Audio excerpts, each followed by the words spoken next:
Welcome to our discovery of civil liberties in post-9/11 America.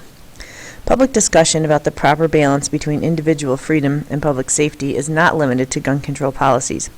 Debate has intensified as the nation struggles with the aftermath of the September 11, 2001 terrorist attacks and the continuing global war on terror.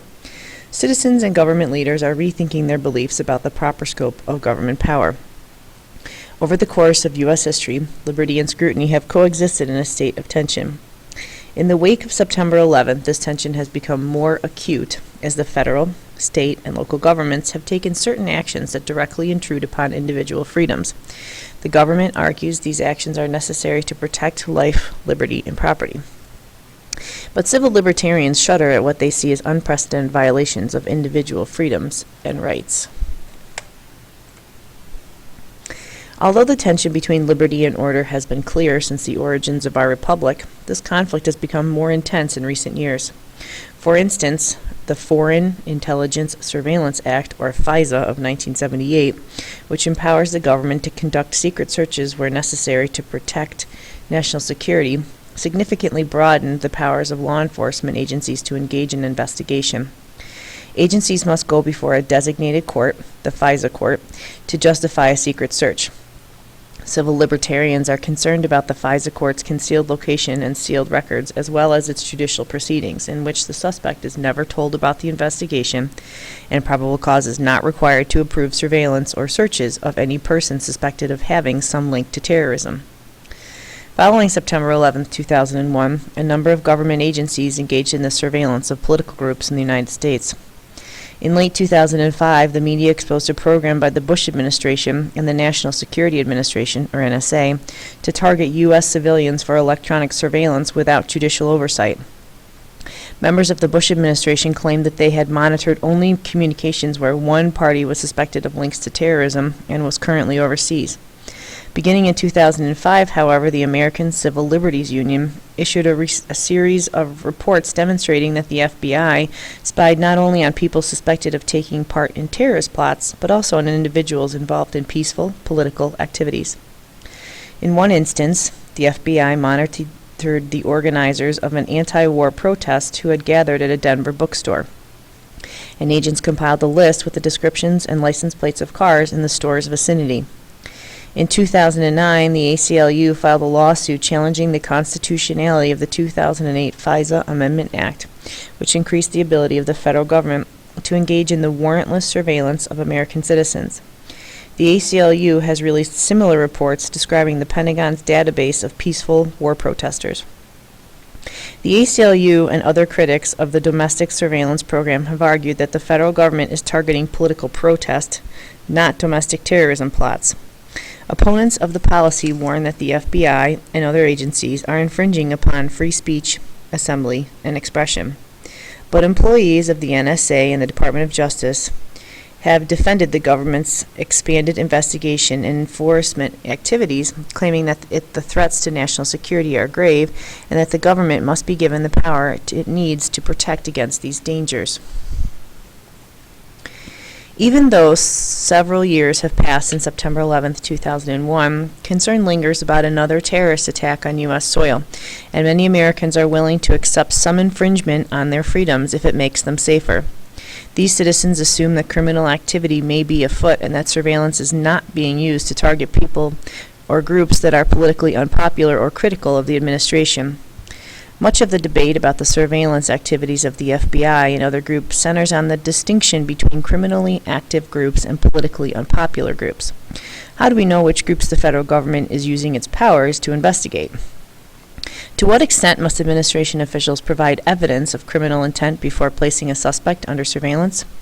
Since September 11, 2001, the laws that govern domestic spying have been modified in such a way that the government has much more leeway in conducting searches and investigations, even when there is no proof of criminal activity.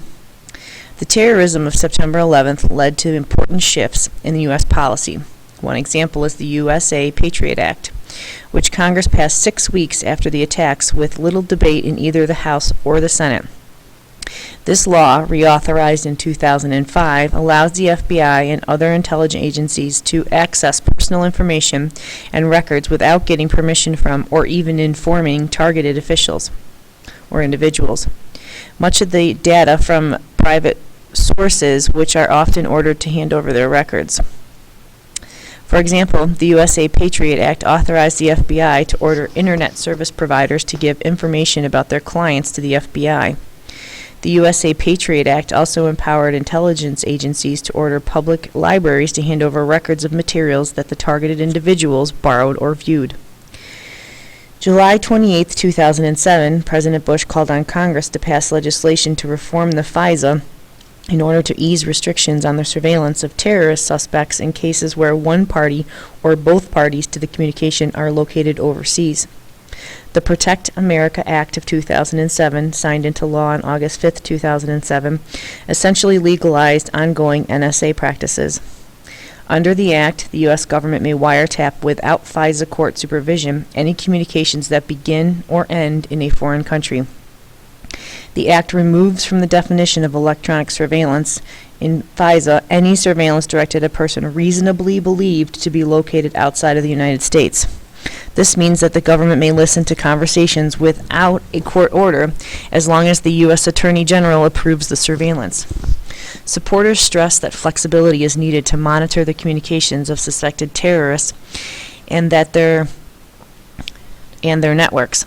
Critics, however, worry that the law is too vague and provides the government with the ability to monitor any group or individual it opposes, regardless of whether it has links to terrorism. In 2009, the Inspectors General of the Department of Defense, the Department of Justice, the CIA, the NSA, and the Office of the Director of National Intelligence revealed that the surveillance program had a much larger scope than previously believed. The report also demonstrated conflict within the Obama and Bush administrations as to how helpful the information obtained through these measures was in combating terrorism.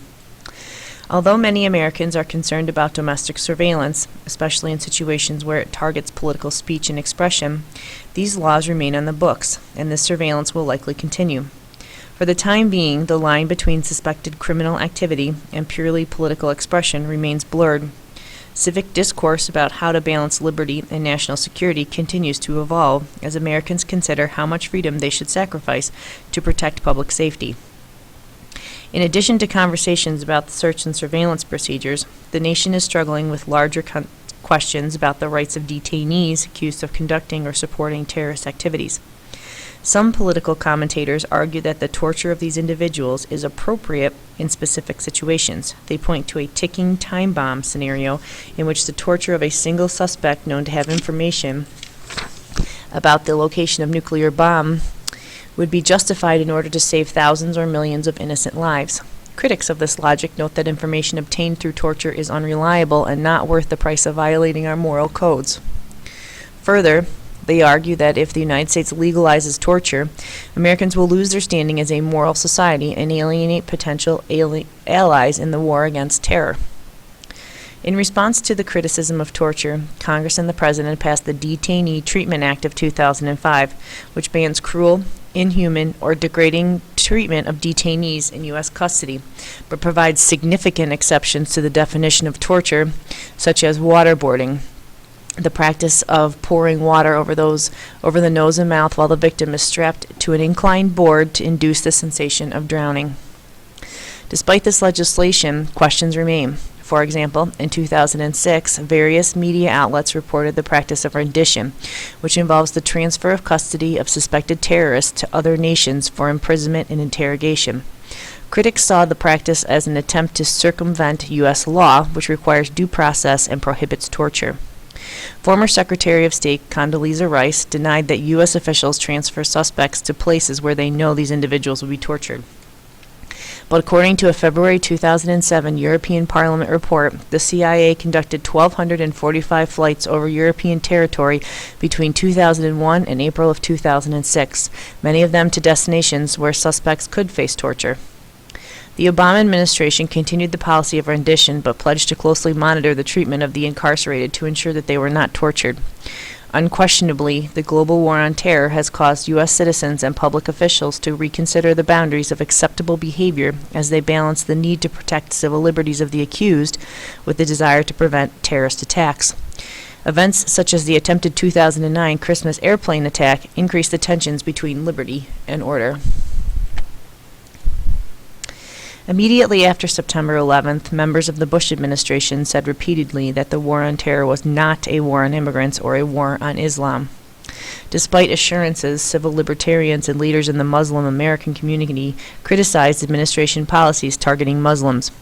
Among these were policies allowing racial profiling of Arab and Muslim men, the use of secret evidence in national security cases, widespread FBI interviews of Muslims, raids of Muslims' homes, schools, and mosques, the special registration and fingerprinting of Muslims from specific Arab nations, and the detention and deportation of many Arab and Muslim nationals without the right to legal representation.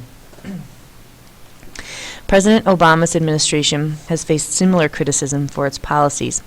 In response to critics, in March 2010, President Obama appointed the legal director of the American Arab Anti-Discrimination Committee, Nawaz Shora, to the Transportation Security Administration as a senior advisor to the office reviewing civil liberties and civil rights. Members of these presidential administrations have explained aggressive policing in Muslim communities as a way to catch would-be terrorists and to cause them to delay or abandon their plans. Critics have argued that the policies deny Muslims due process and violate their civil liberties, as well as cause officials to ignore non-Muslim terrorist potentials. As American-born Muslims continue to participate in homegrown terrorism, these tensions between liberty and security will only intensify. Critics contend that administration policies have violated Muslims' freedoms of speech, religion, and association, as law enforcers monitor their words, religious ceremonies, and organizational ties, and Muslims have become targets of government interrogation and even detention. In a government profiling program designed to catch would-be terrorists, race, age, and national origin, too, can lead to interrogation. Many in the executive branch argue that they are required to do whatever they can to protect U.S. citizens from another terrorist strike. Critics worry that racial and religious profiling will alienate the 7 million Muslim citizens and will, in fact, jeopardize officials' ability to gather valuable intelligence. The nation's struggles to balance the demands of freedom and order are clearly illustrated in the ongoing conversation about how to protect personal liberty while ensuring national security.